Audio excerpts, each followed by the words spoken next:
السلام عليكم ورحمة الله. أنا مصطفى خاطر ودي قناة حكي تاريخ. حلقة النهاردة هنتكلم عن كلمة كتير مننا ما كانش يعرف أصلها، وهي كلمة البلطجية.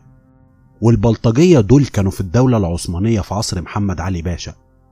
وطبعا كلمة البلطجية أو البلطجي في الأساس مش بالمعنى السيء اللي بنستخدمه في الوقت الحالي، وهي في الأساس كلمة مكونة من مقطعين، البلط أو بلطة وجي.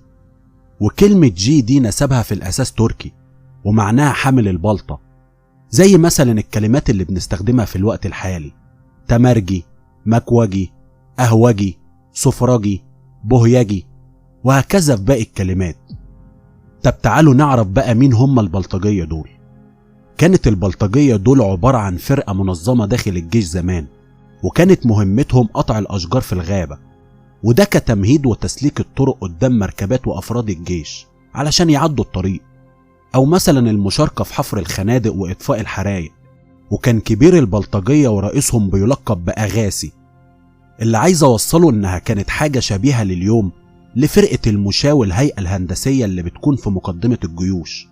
وكمان ساعدت فرقة البلطجية الوالي محمد علي في مصر وقت بناء الدولة الحديثة. وكمان خصص قسم خاص بمدرسة البلطجة، خصصها جوه مدرسة المهندس خانة في بولاق، ودي كانت مدرسة خاصة بالمهندسين العسكريين فقط.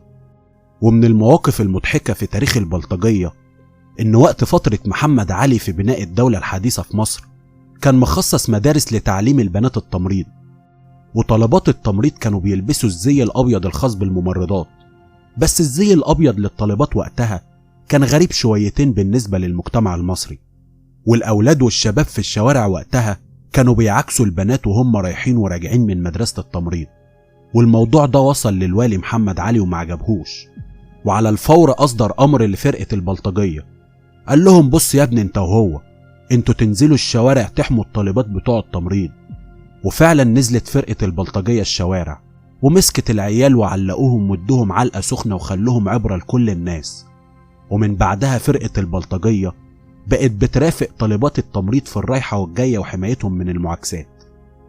وكان في برضه فرق جوه الجيش بتسمى اللغمجية، ودول بقى تخصص في زراعة الألغام، والطوبجية أو الطوبجية، ودول متخصصين في ذخيرة المدافع. وفي المدفعجية، دول بقى تخصص المدافع نفسها. وفي الكبرجية، تخصص إنشاء كباري وطرق وجسور. وبكده تبقى خلصت حلقتنا.